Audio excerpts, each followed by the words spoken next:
من لا نبي بعده.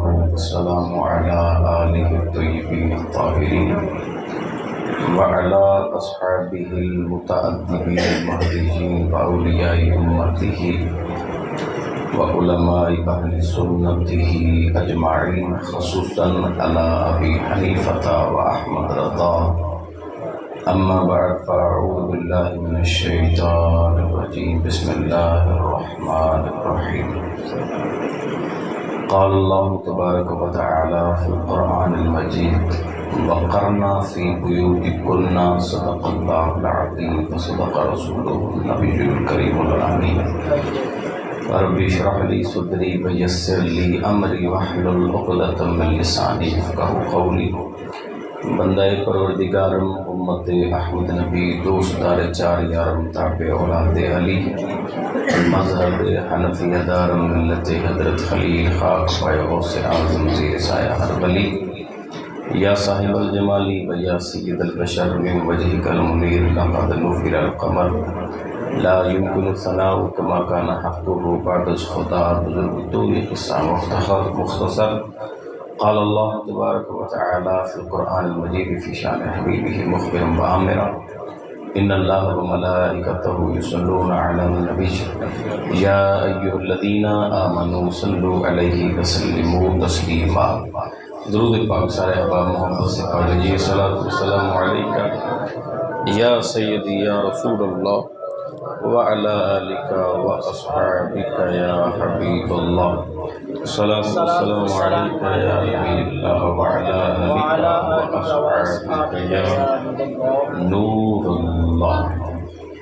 اللہ جل وعلا وعظم وقبکیم سنا سبحر حبیب سرور کائنات، فخر موجودات، زینت بزم کائنات، شہنشاہ آدم و بنی آدم، دنائے سبل، ختم الرسل، احمد مجتبی جناب محمد مصطفیٰ صلی اللہ تعالی علیہ وسلم کی ذات اقدس پر ہدیہ درود و سلام پیش کرنے کے بعد نہایت ہی محترم و مکرم قابل احترام ذی احتشام پیارے اسلامی بھائیوں، رسول ہاشمی صلی اللہ علیہ وسلم کی ذات اقدس پر ہدیہ درود و سلام پیش کرنے کے بڑے فضل و برکات ہیں، جن سے کتب احادیث مالا مال ہیں. حصول برکت اور نزول رحمت کے لیے درود پاک کی ایک فضیلت آپ کو گزار کرتا ہوں. چنانچہ حضرت سیدنا ابو حفص حداد رحمۃ اللہ تعالی علیہ آپ فرماتے ہیں: میں حرم کعبہ میں حاضر ہوا، طواف کعبہ کیا. یہاں سے جب میں فارغ ہوا، مدینہ شریف کی طرف رحلت سفر باندھا. مدینہ شریف پہنچا، وہاں تقریباً میں 15 دن تک نبی پاک صلی اللہ علیہ وسلم کے روضے پاک کا مہمان بنا. کہتے 15 دن وہاں پر میں رہا. اس 15 دن میں مجھ پر ایسا فاقہ آیا، نہ کچھ کھانے کو تھا نہ کچھ پینے کو تھا. میرے جسم میں بڑی کمزوری پیدا ہو گئی، نقاہت آ گئی. میں اٹھتا کھڑا ہوتا تو گر جاتا. آپ فرماتے ہیں مجھے انتہا کی بھوک لگی ہوئی تھی. میں نے خود کو گھسیٹا اور گھسیٹ کر نبی پاک صلی اللہ علیہ وسلم کی روضے پاک کے قریب کیا. جالیوں کے ساتھ اپنے بھوکے پیٹ کو مس کیا، لگایا. کہتے ہیں لگا کر میں نے حضور کی بارگاہ اقدس کے اندر استغاثہ پیش کیا. میں نے کہا یا رسول اللہ، یا حبیب اللہ، آپ کے در کا مہمان ہوں اور حال یہ ہے کہ آج 15 دن ہو چکے ہیں، نہ میرے پاس کچھ کھانے کو ہے نہ کچھ پینے کو ہے. یا رسول اللہ، یا حبیب اللہ، کرم فرمائیں، مجھے روٹی عطا فرمائیں. کہتے ہیں یہ استغاثہ میں نے پیش کیا. اس کے بعد میں نے درود پاک پڑھنا شروع کر دیا. درود پڑھتا گیا. اللہ کی طرف سے مجھ پر اونگ طاری ہوتی ہے، میں سو گیا. کہتے ہیں جب میں سویا، ظاہری آنکھیں بند ہوتی جاتی ہیں. آپ فرماتے ہیں کہ ایک ہاتھ میرے کندھے پر آتا ہے. ظاہری آنکھیں بند ہوئی، عالم خواب ہوا. فرماتے ہیں ایک ہاتھ میرے کندھے پر آیا. جب پلٹ کر دیکھا تو حضرت مولا علی تشریف فرما ہے. آپ فرماتے ہیں کہ میں نے حضور علیہ الصلوۃ والسلام کی بارگاہ میں استغاثہ پیش کیا. کرم بلائے کرم فوراً ہوا. کہتے ہیں حضرت مولا علی نے کندھے پر ہاتھ رکھا، فرمایا پیچھے پلٹ کر دیکھ۔ جب دیکھا تو رسول کائنات صلی اللہ علیہ وسلم اکیلے نہیں آئے، ایک ہاتھ میں ابو بکر کا ہاتھ ہے، دوسرے میں حضرت عمر کا ہاتھ ہے۔ رسول اللہ صلی اللہ علیہ وسلم تشریف فرما ہے، نبی پاک صلی اللہ علیہ وسلم نے اپنے اس غلام حضرت ابو حفص حداد کو روٹی عطا فرمائی، خواب میں روٹی دی، فرمایا ابو حفص حداد کھا۔ کہتے ہیں میں نے کھانا شروع کیا، آدھی روٹی خواب میں کھا چکا تھا، آدھی روٹی ابھی باقی ہے۔ فرماتے آدھی جو خواب میں کھائی تھی وہ تو کھا چکا، آدھی جو باقی ہے آنکھ کھلتی ہے، رب کعبہ کی قسم ہے جو روٹی آدھی باقی ہے اب بھی میرے ہاتھوں کے اندر اسی طرح موجود ہے، وہ روٹی میرے پاس اسی طرح موجود ہے۔ یہ رسول اللہ صلی اللہ علیہ وسلم کی کرم نوازی تھی حضرت ابو حفص حداد پر کہ آپ نے درود پاک پڑھ کر حضور صلی اللہ علیہ وسلم کی بارگاہ کے اندر استغاثہ پیش کیا۔ نبی کونین صلی اللہ علیہ وسلم خود مدد فرمانے کے لیے تشریف لے آئے تھے۔ یہ حضور کی کرم نوازیاں ہیں اپنے امتیوں پر کہ آپ ان کی حاجت روائی فرماتے ہیں۔ درود پاک بے شمار فضائل و برکات کا مجموعہ ہے، جس واسطے پڑھیں اللہ تبارک و تعالیٰ اسی کام کے اندر برکتیں عطا فرماتا ہے۔ شاعر کہتا ہے کہ میں خاک تھا میں دھول تھا، مجھے کچھ نہ اپنا شعور تھا۔ میں خاک تھا میں دھول تھا، مجھے کچھ نہ اپنا شعور تھا، میرے رب نے مجھ پر کرم کیا کہ درود پڑھنا سکھا دیا۔ ایک دفعہ محبت سے درود پاک پڑھ لیجئے۔ صلاۃ والسلام علیکہ یا سیدی یا رسول اللہ وعلی آلک واصحابک یا حبیب اللہ، صلاۃ والسلام علیکہ یا نبی اللہ وعلی آلک واصحابک یا نور اللہ۔ محترم پیارے اسلامی بھائیو بزرگوں دوستو، ماشاءاللہ بڑی خوش نصیبی ہے جناب محترم اللہ دیتا صاحب کے لیے کہ ان کے لخت جگر حافظ محمد بنیامین صاحب، ان کی شادی خانہ آبادی ہے، لیکن لطف کی بات یہ ہے کہ اس پرفتن دور میں انہوں نے بجائے اس کے کہ ڈھول باجے کا اہتمام ہوتا، باقاعدہ سے ایک مہندی کی رسم ہوتی، اس کو ترک کر کے، جو کہ ایک مسلمانی طریقہ بھی نہیں ہے، ہندوانہ رسم ہے، اس کو ترک کر کے انہوں نے اللہ اور اس کے رسول کے ذکر کو ترجیح دی ہے۔ اللہ تبارک و تعالیٰ کے حضور ہم دعا گو ہیں سارے، اللہ رب العزت ان کی شادی کو خانہ آبادی فرمائے اور ان سے پیدا ہونے والی نسلوں کو اللہ تبارک و تعالیٰ عاشق رسول بنائے۔ اسی طرح یہ سلسلہ ہونا چاہیے کہ نکاح یہ ایک سنت ہے، نیکی ہے، تو سنت کی ابتدا جو ہے وہ اچھے طریقے سے کرنی چاہیے، ثواب سے کرنی چاہیے، گناہ سے نہیں کرنی چاہیے۔ ڈھول گانے باجے پیٹ کر اس طریقے سے اس سنت کی ادائیگی بعد میں آپ سمجھتے ہیں کہ اس کا رنگ کیسا ہو سکتا ہے۔ اللہ تعالی ہمیں شریعت کے دائرے میں رہ کر اپنی شادیاں یہ رچانے کی توفیق نصیب فرمائے، شادیاں کرانے کی اللہ توفیق نصیب فرمائے۔ تو اسی حوالے سے میں چند ایک باتیں آپ کی گزر کروں گا، جس طریقے کا یہ موضوع ہے ایک پردے کے حوالے سے اور میاں بیوی کے آپس میں محبت کے حوالے سے چند ایک باتیں گزر کروں گا۔ اللہ تعالیٰ مجھے اور آپ کو سن کر عمل کرنے کی توفیق نصیب فرمائے۔ اولاً میاں بیوی کا رشتہ جو ہے یہ ایک بڑا مقدس رشتہ ہوتا ہے، سب کا اپنا اپنا حق ہوتا ہے، والدین کے اپنے حقوق ہیں لیکن بیوی کے اپنے حقوق ہیں۔ جو مرد ہے، جو لڑکا ہے، اس کو چاہیے کہ اپنے والدین کے حق کا بھی خیال رکھے، حقوق کا بھی خیال رکھے، اور والدین کو بھی چاہیے کہ اب اس کی زندگی کا ایک اور سفر شروع ہوا ہے، ایک دوسرا فرد بھی اس کی زندگی میں ہے، اس کے حق حقوق بھی اس بچے کے ذمے پر ہیں، اس طرف بھی توجہ رکھنی چاہیے۔ بہرحال چونکہ گفتگو جو ہے وہ میاں بیوی کے حوالے سے ہے، میں اس حوالے سے عرض کروں گا۔ نبی پاک صلی اللہ علیہ وسلم آپ کی مجلس لگی ہوئی ہے، حضور برسر منبر تشریف فرما ہے، حضور صدقے کی ترغیب دے رہے تھے، ارشاد فرمایا کہ صدقہ دیا کرو، اس سے مال بڑھتا ہے۔ تو صحابہ کرام رضوان میں سے ایک غریب صحابی رسول کھڑے ہو گئے، کہنے لگے یا رسول اللہ حبیب اللہ، جو صدقہ نہ دے سکتا ہو، غریب آدمی ہے، کسی کے پاس نہیں ہے پیسے، کوئی صدقہ کرنے کی چیز نہیں ہے، وہ کیا کرے؟ تو رسول اللہ صلی اللہ علیہ وسلم نے ارشاد فرمایا تیری شادی ہو چکی ہے؟ عرض کی یا رسول اللہ ہاں ہو چکی ہے۔ فرمایا بیوی کے منہ میں محبت کے ساتھ لقمہ رکھ دیا کر، اللہ تجھے اس سے بھی صدقے کا اجر عطا فرما دے گا، اس پر بھی اللہ تبارک و تعالیٰ تمہیں صدقے کا اجر عطا فرمائے گا۔ تو آپس میں میاں بیوی کی محبت، پیار، یہ رسول اللہ صلی اللہ علیہ وسلم نے حکم دیا ہے اور سکھایا ہے۔ نبی پاک صلی اللہ علیہ وسلم کی ازواج مطہرات سے بڑی محبت تھی۔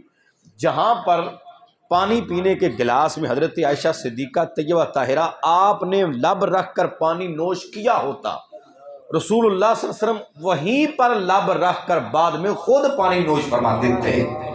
یہ رسول اللہ صلی اللہ علیہ وسلم کا ایک طریقہ کار تھا۔ ان کے گھر کے کام کاج میں ہاتھ بٹانا، کوئی کام کہیں اس کو کرنا، یہ بجا لانا، یہ نبی پاک صلی اللہ علیہ وسلم کی سنت مبارکہ بھی ہے۔ اور حضور علیہ الصلوۃ والسلام نے ازواج مطہرات کے حقوق بھی پورے ادا فرمائے، ان کے حق حقوق بیان بھی فرمائے، لوگوں کو بتائے یہی اسلام ہے کہ یہ میاں بیوی کے حقوق ہیں۔ سارے معاملات نبی پاک صلی اللہ علیہ وسلم نے لوگوں کے سامنے واضح طور پر رکھے۔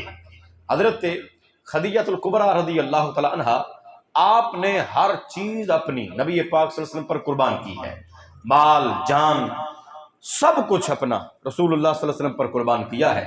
اور پھر نبی پاک صلی اللہ علیہ وسلم بھی ان کا ذکر خیر بعد میں فرمایا کرتے، اور بڑے اچھے الفاظ میں فرماتے، بڑے اچھے الفاظ میں، کہ ان کے ہوتے ہوئے نبی پاک صلی اللہ علیہ وسلم نے کسی زوجہ محترمہ سے شادی نہیں کی، اور اتنی محبت، اتنا پیار۔ اور ساری اولاد حضرت ابراہیم علیہ الصلوۃ والسلام جو آپ کے بیٹے تھے رضی اللہ تعالیٰ عنہ، ان کے علاوہ بقیہ ساری اولادیں حضور علیہ الصلوۃ والسلام کی وہ حضرت خدیجہ الکبریٰ ہی کے بطن اطہر سے ہے، انہی کے بطن اطہر سے ہے۔ جب حضرت خدیجہ الکبریٰ کا وقت رحلت آیا، حضور کی محبت دیکھیں حضرت خدیجہ الکبریٰ کے ساتھ، اپنی بیوی کے ساتھ کتنا پیار تھا۔ جب ان کا اس دنیا سے جانے کا وقت آیا نا، تو نبی پاک صلی اللہ علیہ وسلم ان کے پاس تشریف فرماتے۔ حضرت فاطمہ الزہرا بھی ہیں، آپ کی بیٹی لخت جگر، وہ بھی بیٹھی ہوئی ہیں۔ حضرت خدیجہ الکبریٰ نے اچانک رونا شروع کر دیا، رو پڑی۔ میرے آقا مولا صلی اللہ علیہ وسلم نے پوچھا کہ خدیجہ کیوں روتی ہو؟ کیا اس وجہ سے کہ تم سے یہ دنیا کی رنگینیاں چھوٹ رہی ہیں، رشتہ دار چھوٹے جا رہے ہیں، تم اس دنیا سے جا رہی ہو اس وجہ سے رو رہی ہو؟ کہ یا رسول اللہ نہیں، اس وجہ سے نہیں، بلکہ اس وجہ سے کہ آپ کی سنگت مجھ سے چھوٹنے والی ہے، آپ کی رفاقت یہاں پر ختم ہو رہی ہے۔ یا رسول اللہ حبیب اللہ، میری ایک آرزو ہے، میری ایک گزارش ہے، اگر آپ پوری کر دیں۔ رسول اللہ صلی اللہ علیہ وسلم نے فرمایا ہاں پوچھو۔ کہنے لگے یا رسول اللہ آپ باہر سین میں تشریف لے جائیں، میں حضرت فاطمہ الزہرا کو کہتی ہوں یہ آپ سے گزارش کرتی ہے اگر ہو سکے تو میری اس آرزو کو ضرور پورا فرمائیں۔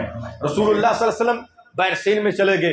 حضرت خدیجہ الکبریٰ نے اپنی بیٹی حضرت فاطمہ الزہرا سے کہا کہ اے میری بیٹی فاطمہ، ایسا کرنا، اپنے بابا سے کہنا ہے کہ جو ان کے کندھے پر مزمل والی چادر ہے، جس کی قسم رب قرآن میں یاد کرتا ہے، جس کو اوڑھ کر آپ راتوں کو عبادت خدا کرتے ہیں، وہ مزمل والی چادر مجھے عطا کر دے، میں اس کا کفن بنا کر قبر میں لے کے جانا چاہتی ہوں، اللہ مجھ پر آسانی کرے گا حضور کی چادر پاک کا صدقہ۔ حضرت فاطمہ الزہرا کہتی ہیں میں نے کہا اماں جان میں ابھی گزارش کرتی ہوں۔ اب بار سین کے اندر جاتی ہے، رسول اللہ صلی اللہ علیہ وسلم کی بارگاہ کے اندر حاضر ہوتی ہے، کہنے لگی بابا میری ماں نے جو آپ سے تقاضا کیا ہے وہ فقط اتنا کیا ہے کہ جو آپ کے کندھے پر مزمل والی چادر ہے، میری ماں وہ طلب کرتی ہے کہ میں اس کا کفن بنا کر قبر کے اندر لے کر جانا چاہتی ہوں۔ میرے آقا مولا صلی اللہ علیہ وسلم نے ارشاد فرمایا، رو پڑے حضور، روتے روتے اپنی چادر اتار کر کندھے سے دیتے ہیں، اور جا کر یہ بھی فرماتے ہیں، دیتے دیتے چادر کہتے ہیں اے خدیجہ جب سارا مکہ محمد عربی کے خلاف تھا، تم نے اپنے مال کے ساتھ بھی اپنی جان کے ساتھ بھی میری مدد کی ہے، فرمایا میرے اعتبار سے تم نے مجھ سے بہت تھوڑی چیز مانگی ہے، اگر آج محمد عربی سے میرے جسم کی کھال بھی مانگتی آمنہ کلال وہ بھی عطا فرما دیتا، میں تجھے وہ بھی عطا کر دیتا۔ آپ نے چادر دی، حضرت جبریل امین پیغام خدا لے کر آئے، کہنے لگے یا رسول اللہ حبیب اللہ، رب تعالیٰ نے حضرت خدیجہ الکبریٰ کے لیے کفن جنت سے بھیجا ہے، جنت سے کفن بھیجا ہے۔ آپ اپنی چادر پاک پاس رکھیں، رب تعالیٰ نے ان کے لیے کفن جنت سے بھیج دیا ہے۔ یہ حضرت فاطمہ، حضرت خدیجہ الکبریٰ ام المؤمنین کے ساتھ رسول کائنات صلی اللہ علیہ وسلم کی محبت ہے، یہ پیار ہے، یہ شفقت ہے۔ اس واسطے اپنا یہ جو حق حقوق ہیں زوجین کے، ان کو بالکل اپنے ملحوظ خاطر رکھنا چاہیے، ایک دوسرے کے حق حقوق کا خیال رکھنا چاہیے۔ میاں بیوی کا رشتہ ایک دوستانہ ماحول، ایک محبت والا رشتہ ہوتا ہے، اس واسطے ایک دوسرے کا اس لحاظ سے خیال رکھنا یہ بڑا ضروری امر ہے، تاکہ اچھے طریقے سے آگے گھر چل سکے۔ آپ اس کے والدین کو اپنے والدین سمجھیں اور اسے بتائیں کہ میرے والدین تیرے والدین ہیں، اس طریقے سے گھر بڑا اچھے طریقے سے چلے گا اور معاملات سارے کلیئر کٹ جو ہے وہ آگے چلتے رہیں گے۔ بہرحال یہ تو زوجین کے درمیان ایک محبت والا معاملہ تھا، اور یہ ہونا چاہیے کہ اس کے بغیر دونوں کی زندگی بالکل فضول سی ہوگی۔ محبت جہاں پر بھی نہ ہو، جس رشتے میں بھی نہ ہو، پیار جہاں پر بھی نہ ہو، وہ زیادہ دیر چل نہیں سکتا۔ اس کے ساتھ ساتھ ہمیں اپنے گھر والوں کے لیے حکم کیا ہے؟ وَقَرْنَ فِي بُيُوتِكُنَّ، کہ ان کو گھروں میں ٹھہرایا جائے۔ اس قرآن کی آیت کے تحت ان کو گھر میں روکا جائے، گھر میں رکھا جائے، بڑے پیار سے، بڑی محبت سے سمجھایا جائے۔ یعنی گھر میں رہنے کا مطلب یہ ہے کہ پردہ کروایا جائے، پردہ کریں۔ رسول اللہ صلی اللہ علیہ وسلم نے پردہ کرنے والی عورتوں کے متعلق ارشاد فرمایا کہ اگر کوئی مجاہد اسلام وہ جہاد کے لیے تلوار اٹھاتا ہے، جنگ پر جاتا ہے، اس کے جسم پر ضربیں بھی لگتی ہیں، جسم پر زخم بھی آتے ہیں، فرمایا کہ ایک غازی جو جنگ میں لڑنے والا ہے، مجاہد ہے، دین کی حفاظت کرنے والا ہے، جتنا رب جنگ لڑنے پر اسے اجر عطا کرتا ہے، اتنا گھر میں بیٹھ کر پردہ کرنے والی عورت کو اللہ گھر بیٹھے اجر عطا فرما دیتا ہے۔ گھر بیٹھے اتنا اجر عطا کرتا ہے کہ جو پردہ کرنے والی عورت ہے۔ تو پردہ ایک بڑا بہترین یہ اسلام کا نظام ہے۔ کوئی بھی آپ عزت دار چیز دیکھیں، اس کو پردے کے اندر رکھا جاتا ہے، اس پر غلاف چڑھایا جاتا ہے۔ آپ کوئی ٹکی ٹافی کھول کر رکھیں، اس پر مکھیاں آ جائیں گی، لیکن اگر کور چڑھا ہوا نا تو اس پر مکھیاں نہیں آتی۔ یہی حال با پردہ اور بے پردہ عورت کا ہے۔ جو برہنہ سر پھرے گی اور نیم برہنہ جسم لے کر گھومے گی، اس کے گرد لوالا وارث قسم کے اور عیاش قسم کے لڑکے آئیں گے، لیکن جو با پردہ ہوگی، زمانہ اس کا حیا کرتا ہے، اس کی عزت کرتا ہے کہ یہ عزت دار ہے، با پردہ عورت ہے، اس کے قریب نہیں جانا۔ اس کو دیکھ کر ہی لوگوں کے آنکھوں میں حیا آتا ہے، ایک اسلام کا سکیچ آتا ہے، یار یہ عورت ہے۔ قرآن ہے، عزت والا معاملہ ہے، غلاف چڑھایا گیا۔ کعبہ ہے، شان والا ہے، غلاف چڑھایا گیا۔ اور اسلام کی بیٹیاں یہ بھی عزت والی ہیں، اس لیے اللہ کے نبی نے ان کو پردہ کرنے کا حکم ارشاد فرمایا ہے۔ اور یاد رکھیں، بڑی بڑی عظیم بیبیاں، بڑی عظیم بڑی عظیم عورتیں، نبیوں کی ازواج اور صحابیات، دنیا کی عظیم عورتوں نے دنیا کے عظیم مردوں سے بھی پردہ کیا ہے۔ جب انہوں نے پردہ کیا ہے تو آج کی عورتیں پردہ کیوں نہیں کر سکتی ہیں؟ اس واسطے ہمیں بھی چاہیے اپنی بہنوں بیٹیوں کو، اپنی ازواج کو پردے کی تعلیم دیں، یہ پردہ کریں کہ پردہ انتہائی حضرت ضروری امر ہے، بڑی ضروری چیز ہے۔ آج عورتیں بازار میں جانا ہو تو حضرت صاحب سج دھج کے جاتی ہیں۔ بازار میں کوئی چیز لینے جانا ہے، کپڑے خریدنے جانا ہے، سج دھج کے جائیں گی، لیکن شوہر ہفتے بعد باہر سے آئے گا، گھر آیا ہے، اس کے لیے سجنا دھجنا کوئی نہیں ہے۔ جس کے لیے اسلام نے حکم دیا ہے کہ شوہر کے لیے بنو صبرو، اس کے لیے میک اپ کرو، اس کے لیے کریم پاؤڈر لگاؤ، اس کے لیے نہیں لگانا۔ بازار میں جانا ہے، اس کے لیے لگا کر چلی جائیں گی۔ یہ الٹا نعوذ باللہ، یہ شیطان کو خوش کرنے والا کام ہے۔ بازار میں جانا ہے تو آپ ویسے سادے انداز میں چلے جائیں، ویسے لے کر جائیں۔ شوہر کے لیے بننا سبرنا یہ بالکل شرعاً جائز ہے اور کرنا بھی چاہیے، یہ حق حقوق ہیں آپس کے۔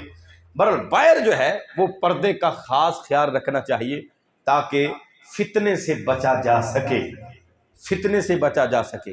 با پردہ جو عورتیں ہیں اللہ تبارک و تعالیٰ ان کو بڑی عزتیں عطا فرماتا ہے، اور ان کے پردے کی وجہ سے اللہ تبارک و تعالیٰ پورے کے پورے گھروں کو جنتی گھر بنا دیتا ہے، پورے گھروں کو جنتی گھر بنا دیتا ہے۔ وہ ایک صحابی رسول تھے، ملک شام کی طرف انہوں نے سفر کرنا تھا۔ انہوں نے اپنی اہلیہ محترمہ کو تقریباً کو مہینے کا سامان راشن وغیرہ گھر کا وہ اسٹاک کر کے گھر میں دیا، اور حکم دیا کہ میرا حکم یہ ہے کہ تم نے گھر سے باہر قدم نہیں رکھنا، یہ میرا حکم ہے۔ وہ کہنے لگی میں آپ میرے سرتاج ہیں، جیسے آپ کا حکم ہوگا میں ویسے کروں گی، ساری چیزیں گھر میں موجود ہیں، میں باہر کیوں جاؤں؟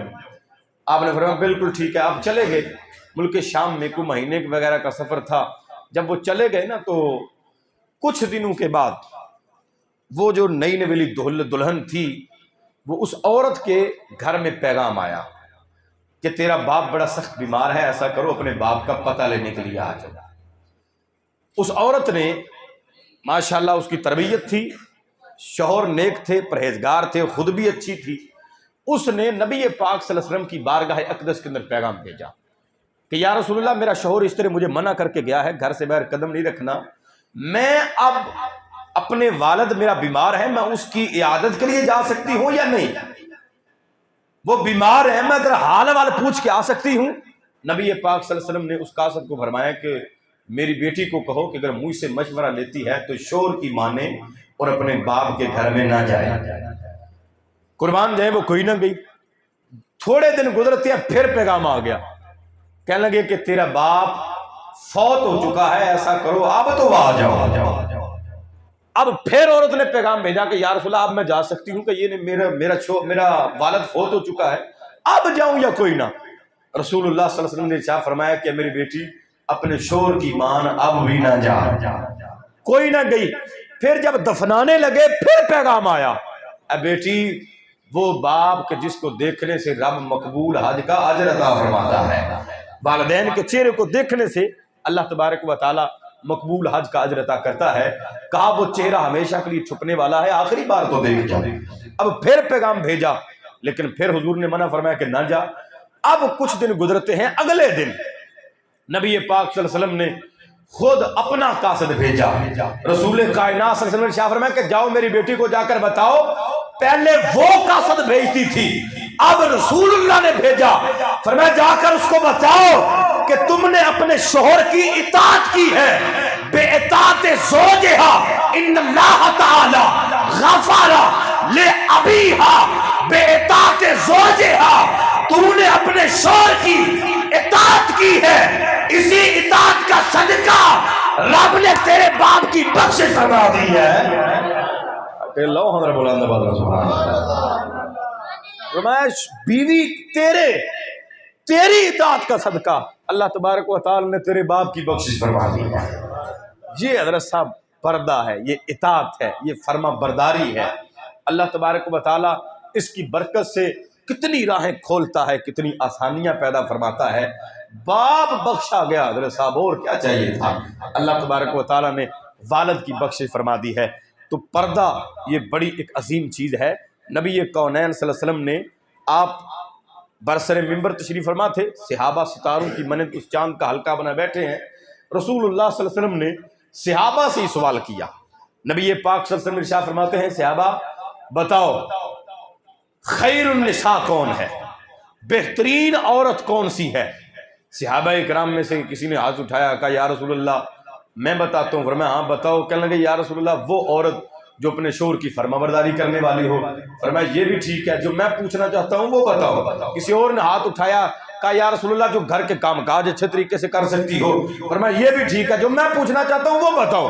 حضرت مولا علی فرماتے ہیں میں بھی وہاں پر بیٹھا ہوا تھا، کہتے ہیں میں اس مجمع سے نا بغیر کسی کو محسوس کروائے وہاں سے اٹھا اور نکل کر حضرت فاطمہ الزہرا اپنی زوجہ پاک کی بارگاہ کے اندر آیا۔ میں نے کہا کہ فاطمہ بتاؤ خیر النساء عورت کی کسے کہا جاتا ہے، یعنی سب سے بہترین عورت کون سی ہے؟ حضرت مولا علی جب پوچھتے ہیں تو فاطمہ الزہرا نے کہا حضرت باب مدینہ العلم آپ ہیں اور یہ مسئلہ مجھ سے پوچھنے کے لیے آئے ہیں. آپ کہتے ہیں بات یہ ہے میں اگرچہ باب مدینہ العلم ہوں لیکن جو عورتوں کی تربیت کے مسائل ہیں وہ آپ کو پتا ہے کہ بچپن میں مصطفیٰ نے تربیت آپ کی خود فرمائی ہے. اس مسئلے کا حال آپ بہتر طریقے سے جانتی ہیں. آپ فرماتی ہیں میرے سرتاج پھر سنیں، فرماتی ہے خیر النساء عورت وہ ہے جس نے نہ کسی غیر محرم کو دیکھا ہو نہ غیر محرم نے اسے دیکھا ہو، یہ بہترین عورت ہے. حضرت مولا علی فرماتے ہیں میں یہ جواب لے کر واپس آیا، آ کر بغیر محسوس کروائے اس مجمع کے اندر بیٹھ گیا. اب میں نے ہاتھ اٹھایا، میرے آقا مولا صلی اللہ علیہ وسلم نے فرمایا ہاں علی بتاؤ خیر النساء عورت کسے کہا جاتا ہے؟ آپ کھڑے ہوئے کہنے لگے آقا بہترین عورت وہ ہے جس نے نہ کسی غیر محرم کو دیکھا ہو نہ کسی غیر محرم نے اس عورت کو دیکھا ہو، یہ بہترین عورت ہے، یہ خیر النساء ہے. میرے آقا مولا صلی اللہ علیہ وسلم آپ کی آنکھوں میں آنسو آ گئے اور فرماتے جاتے ہیں اے لوگوں اور میں کہتا نہیں تھا فاطمہ تو بضعۃ منی، فاطمہ میرے جگر کا ٹکڑا ہے، فاطمہ میرے جگر کا ٹکڑا ہے، میرے جسم کا حصہ ہے. لوگوں میں کہتا نہیں تھا.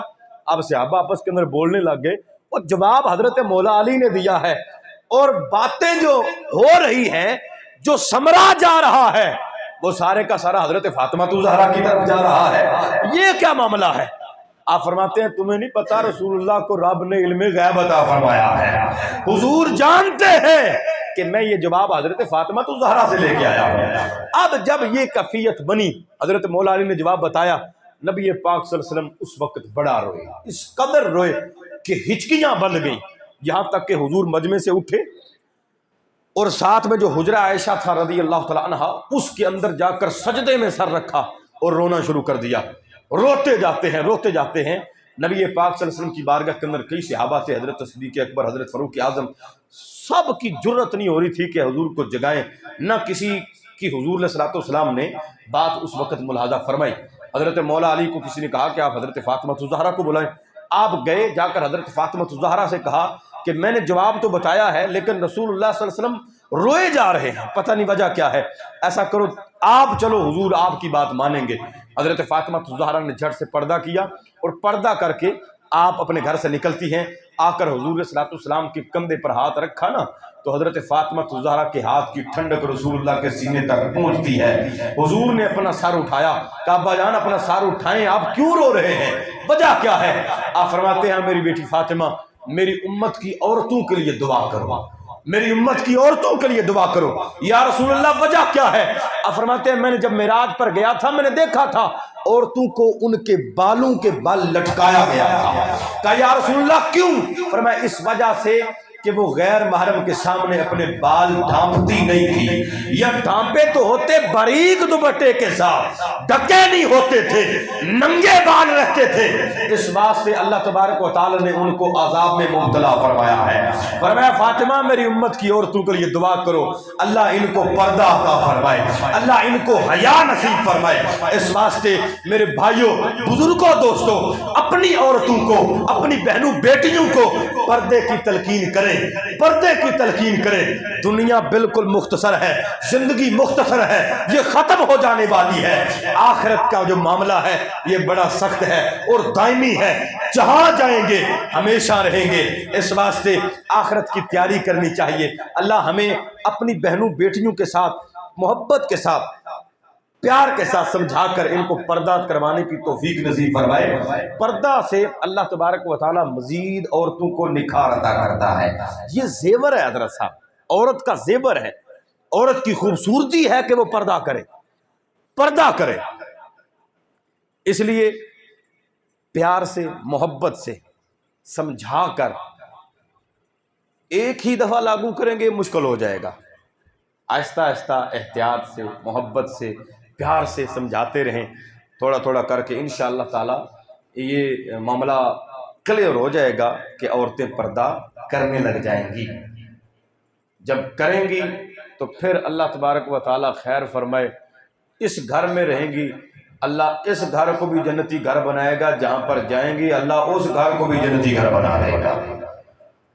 ہاں جی، بیٹیوں کی تربیت پر زیادہ فوکس کرنا چاہیے، زیادہ توجہ کرنا چاہیے کہ اس سے آگے خاندان چلتے ہیں، اس سے آگے نسلیں چلتی ہیں، ادھر بھی ہماری نسلیں بھی سنوریں گی، آگے جہاں جائیں گی وہ نسلیں بھی سنوریں گی، پورا ایک خاندان اس سے ریلیٹڈ ہے۔ اگر عورت با پردہ ہو تو اللہ تبارک و تعالیٰ اس کی کوکھ سے اللہ کے ولی پیدا فرماتا ہے، پھر ولی پیدا ہوتے ہیں۔ حضرت بابا فرید الدین گنج شکر رحمۃ اللہ تعالیٰ علیہ، آپ بچپن کے اندر بھی آپ دیکھیں نا واقعات، آپ پڑھیں حضرت کی سیرت پر، تو آپ بچپن میں بھی فالتو کھیل کود کوئی نہ کرتے، بچے باہر گلیوں میں کھیل رہے ہوتے، کود رہے ہوتے، گالیاں بک رہے ہوتے، لیکن حضرت بابا فرید گنج شکر رحمۃ اللہ علیہ باہر کونے میں کسی سائڈ پہ کھڑے ہو کر نا بچے کھیل رہے ہیں، آپ کھڑے ہو کر حضور کی ذات گرامی پر درود و سلام پڑھ رہے ہوتے، لب حرکت کر رہے ہوتے، ذکر اللہ جاری ہوتا، ذکر خدا کر رہے ہوتے۔ عورتیں بعض دفعہ حضرت بابا فرید گنج شکر رحمۃ اللہ علیہ کی ماں کے پاس آ جاتی، کہنے کہ ہمارے بھی بچے ہیں، تیرا بھی بچہ ہے، ہمارے بچے باہر نکلتے ہیں تو شکایتیں آ جاتی ہیں کہ فلاں کو مارا ہے، گالی دی ہے، تیرا بیٹا ایسا کیوں نہیں کرتا ہے؟ کہنے لگی بات یہ ہے میرا فرید سیانا ہے لیکن اس میں تنہا فرید کا کمال نہیں، اس میں میرا کمال بھی ہے۔ کہا وہ کیسا؟ آپ فرماتی ہے بچپن میں جب تک رداعت کا معاملہ رہا ہے، بابا فرید کو دودھ پلانے کا معاملہ رہا ہے، کہنے لگی کبھی بھی اپنے بیٹے فرید کو بے وضو نہیں، ہمیشہ با وضو ہو کے دودھ پلایا ہے، با وضو ہو کے دودھ پلایا ہے۔ اس واسطے اللہ نے میرے فرید کو برکتوں سے مالا مال فرمایا ہے۔ یہ پردے کی برکت ہے نا، جب ماں پردہ کرنے والی ہو تو اللہ تبارک و تعالیٰ اولاد کو بھی نیک فرما دیتا ہے، اولاد نیک ہوتی ہے۔ حضرت ابو صالح موسیٰ جنگی دوست رحمۃ اللہ تعالیٰ علیہ، آپ حسنی سیدزادے تھے، نہر کے کنارے چلتے چلتے جا رہے ہیں، جب جا رہے تھے سیب نہر کے اندر تیرتا ہوا دکھائی دیا، آپ نے سیب اٹھایا، کھا گئے۔ جب سیب کھا گئے نا تو ذہن کے اندر خیال آیا کہ ابو صالح یہ تو تیرا تھا ہی نہیں، اور جس کا تھا اس سے تو نے اجازت ہی کوئی نہیں لی۔ آپ اسی وقت جس سمت سے نہر کا پانی آ رہا ہے نا اس سمت چل پڑے، چلتے گئے ایک باغ سیبوں کا آیا، اس کے درختوں کی ٹہنیاں نہر کی طرف جھکی ہوئی تھی۔ آپ فرماتے ہیں ہو نہ ہو اسی باغ کا یہ سیب ہوگا۔ کہتے ہیں میں باغ کے اندر گیا، اور لطف کی بات یہ ہے کہ حضرت ابو صالح یہ حسنی سیدزادے تھے اور اللہ کے ولی تھے، اور جو بابا جی باغ کے مالک تھے وہ حسینی سیدزادے تھے، وہ بھی اللہ کے ولی تھے۔ حضرت عبداللہ صومعی رحمۃ اللہ تعالیٰ علیہ، وہ بابا جی بیٹھے ہوئے تھے اندر، آپ کے کہنے لگے بابا جی میری ایک گزارش ہے، میں معافی مانگنے کے لیے آیا ہوں۔ کہا پتر کون سی معافی؟ کہا حضرت آپ کے باغ کا سیب تیر کے جا رہا تھا، بغیر اجازت کے کھا گیا ہوں، اس کی معافی چاہتا ہوں۔ آپ نے جب ولایت کی نگاہ سے دیکھا نا، تخت دل پر نظر ڈالی تو اللہ کا ولی تھا۔ فرمانے لگے پتر ایسے معافی نہیں ہوگی۔ کہا حضور کیسے ہوگی؟ فرمایا دو شرطیں ہیں۔ کہا حضرت بتائیں، میں تیار ہوں پوری کرنے کے لیے۔ فرماتے ہیں پہلی شرط تو یہ ہے کہ جس باغ کا تو نے سیب کھایا ہے اسی باغ کی تجھے 12 سال تک رکھوالی کرنا پڑے گا۔ کتنے سال جی؟ 12 سال تک۔ حضرت عبداللہ صومی نے فرمایا کہ 12 سال تک رکھوالی کرے گا۔ کہا دوسری؟ فرمایا دوسری پھر پوری کی جائے گی، بتائی جائے گی جب پہلی پوری ہو گئی۔ آپ نے 12 سال تک اسی باغ کی رکھوالی کی۔ کیسے؟ ایک وقت آپ نے مقرر رکھا، صبح آتے کانٹ چھانٹ کرتے، پانی وغیرہ دیتے، جو کرنا ہوتا کرتے۔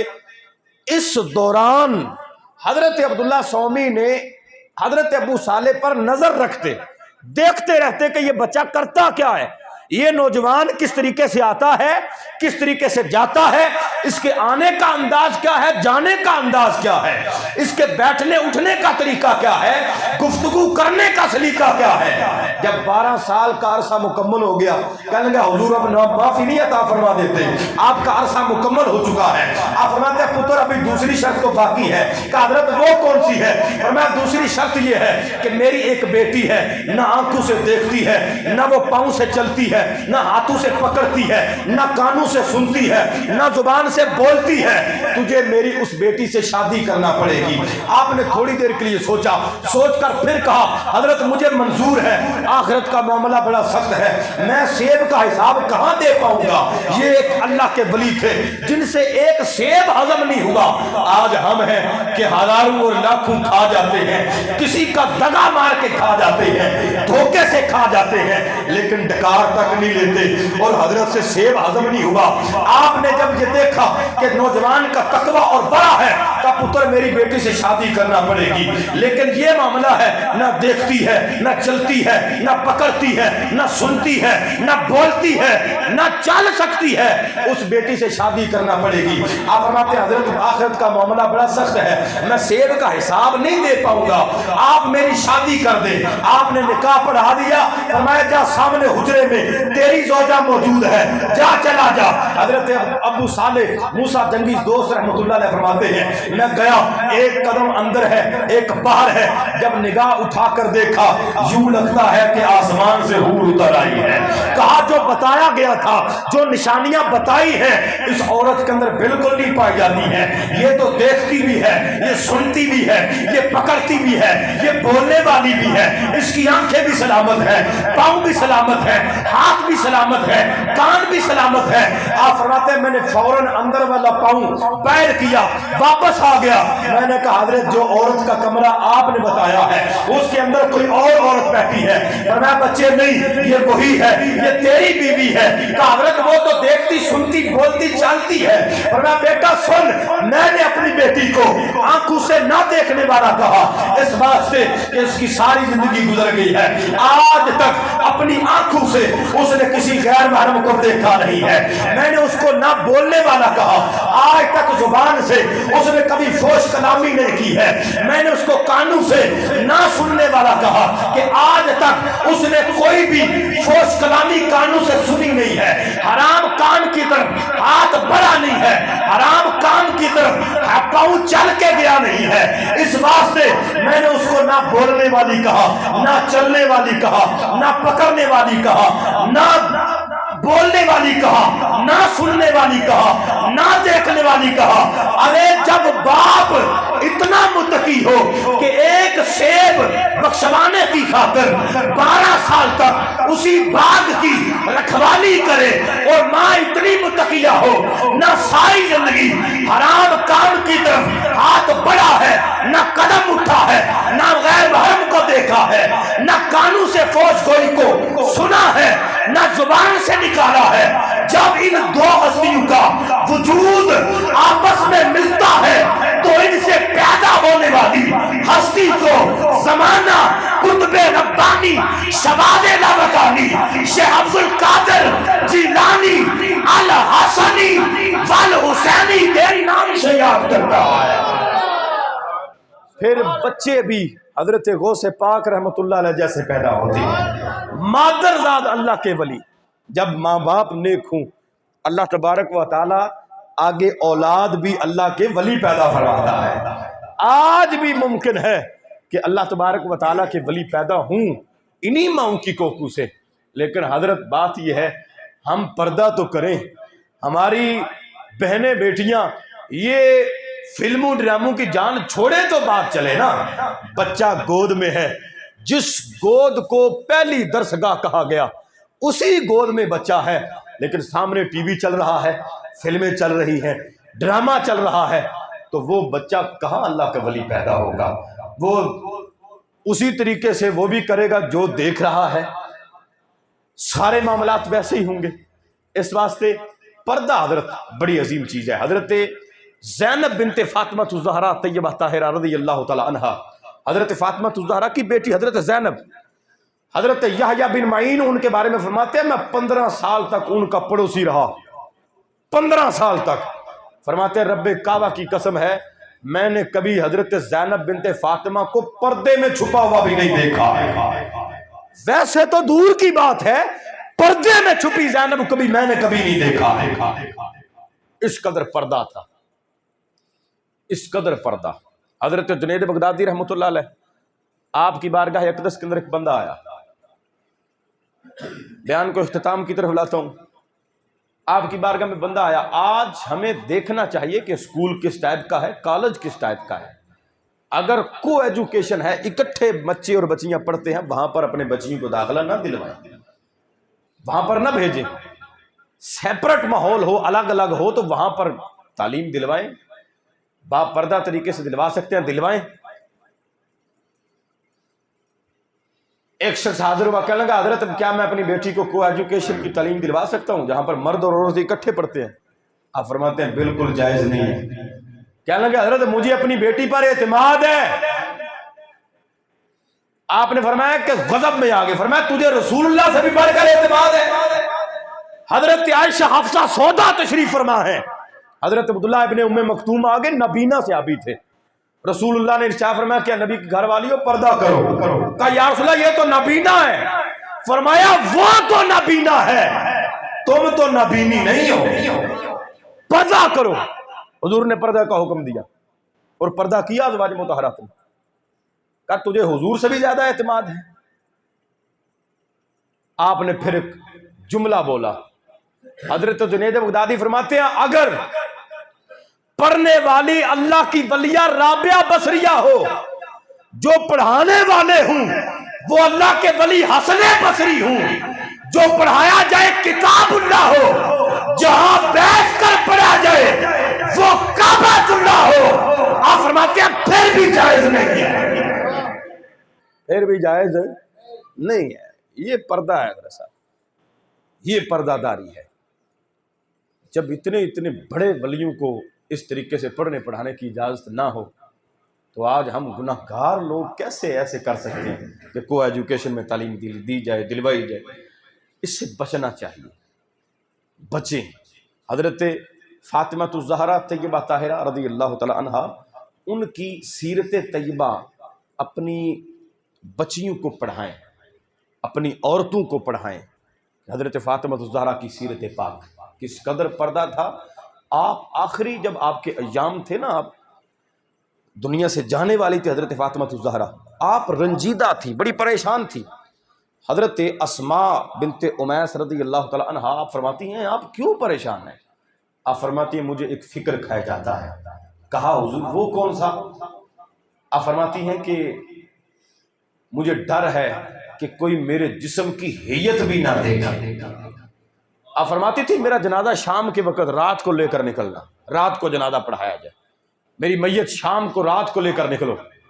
لیکن پھر بھی پریشان ہے کہ کسی کو میرے جسم کا سکیچ بھی معلوم نہ ہو کہ فاطمہ موٹی تھی یا پتلی تھی, یہ بھی کسی کو پتہ نہ چلے.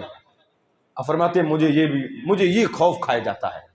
حضرت اسماء نے کہا کہ جب میں حبشہ کے اندر ہجرت کر کے گئی تھی, وہاں پر میں نے ایک حبشہ والوں کی عادت دیکھی تھی, عورت کے لیے پالکی تیار کرتے تھے میت کی, کہ چاروں پایوں پر سوٹیاں لگا کر اوپر پردہ ڈالتے, نیچے تک آتا چارپائی پر, اور پتہ ہی نہیں چلتا تھا اندر کوئی ہے بھی یا کوئی نہیں, بندہ ہے بھی ہے پتہ ہی نہیں چلتا تھا اندر ہے کون یا ہے بھی یا نہیں, یعنی اندر نظر نہیں پڑتی. حضرت فاطمہ الزہرا اٹھ کھڑی ہوئی اور حضرت اسماء بنت امیس کے ماتھے کو چوما.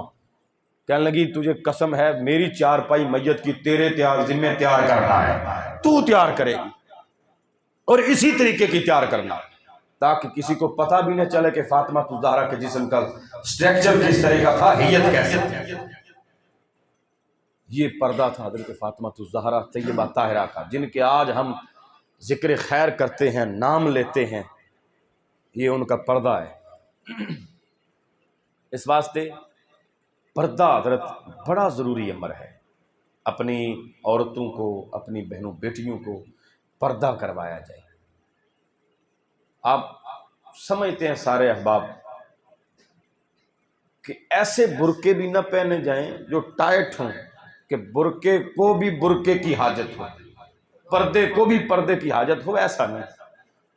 پردہ جو شرع مطہرہ نے رکھا ہے, مدنی برقعے ماشاءاللہ مکتبۃ المدینہ سے مل جاتے ہیں, وہ بڑے بہترین ہیں, کھلا سا ہوتا ہے, اس میں بھی جسم کی حیت کا پتہ نہیں چلتا عورت اگر پہنے ہوئے ہو تو وہ استعمال کریں, کروائیں. انشاءاللہ تبارک و تعالی اللہ رب العزت ایمان کی لذت عطا فرمائے گا. ایسی عورتوں کو اللہ تبارک و تعالیٰ ایمان کی لذت عطا کرتا ہے۔ میں آخری بات عرض کرتا ہوں، حضرت فاطمہ الزہرا طیبہ طاہرہ کے پردے کے حوالے سے صحابہ کرام علیہم رضوان، اس کے بعد اجازت بیان کلوز کرتے ہیں۔ نبی پاک صلی اللہ علیہ وسلم صحابہ کے ساتھ کو 20-25 صحابہ تھے، مسجد کے اندر بیٹھے ہوئے تھے، مسجد نبوی شریف میں۔ حضرت عثمان غنی رضی اللہ تعالیٰ عنہ آئے، آ کر کہنے لگے یا رسول اللہ حبیب اللہ، میری آپ کے گھر میں دعوت، آپ کی میرے گھر میں ابھی دعوت ہے، تشریف لے آئے۔ نبی پاک صلی اللہ علیہ وسلم نے فرمایا یہ صحابہ، فرمایا یا رسول اللہ عرض کی آقا ان کو بھی لے کے آ لے، سب کی دعوت تھا۔ چل پڑے۔ حضرت عثمان غنی اب میزبان تھے، میزبان آگے آگے چلتا ہے، لیکن حضرت عثمان غنی پیچھے پیچھے چل رہے ہیں حضور کے، اور حضور قدم رکھتے ہیں، رکھ کر اٹھاتے ہیں، حضرت عثمان غنی گنتے جا رہے ہیں، قدم گن رہے ہیں۔ جب گھر تک پہنچے نا، کھانا وغیرہ کھایا، قدم جتنے حضور کے بنے تھے مسجد سے لے کر آپ کے گھر تک وہ آپ نے ذہن نشین کر لیے۔ کھانا طرح طرح کے تھے، ڈشیں مختلف طرح کی، بہترین نظام۔ اب جب کھانا کھا چکے کہنے لگے یا رسول اللہ یا حبیب اللہ، مسجد سے لے کر میرے گھر تک جتنے آپ کے قدم بنے، میں نے ہر قدم کے بدلے میں ایک ایک غلام آزاد کر دیا ہے۔ یہ دعوت کی حضرت عثمان غنی۔ حضرت مولا علی کرم اللہ تعالیٰ عبد الکریم دعوت کھا کر اٹھ کر صحابہ جب چلے گئے تو آپ اپنے گھر پہنچے۔ حضرت فاطمہ الزہرا نے دیکھا حضرت مولا علی کا چہرہ بڑا اترا ہوا ہے، پوچھا میرے سرتاج کیا بات ہے؟ کہنے لگے آج میرے بھائی عثمان نے حضور کی دعوت کی ہے، چاسی آ گیا، مزہ آ گیا، طرح طرح کی ڈشیں تھی، بہترین طرح کا کھانا تھا، اور ساتھ میں انہوں نے حضور کے ہر قدم کے بدلے ایک ایک غلام بھی آزاد کیا۔ حضرت فاطمہ الزہرا نے جب ان کے ایک ایسے حسرت برے الفاظ سنے نا، کہنے لگی حضور آپ بھی حضور کی دعوت کرنا چاہتے ہیں؟ کہنے لگے ہاں۔ آپ فرماتی ہیں پھر جائیں بلا کے لے آئیں حضور کو۔ حضرت مولا علی نے یہ کوئی نہیں پوچھا وہ انتظام کہاں سے کرو گی، کیسے ہوگا؟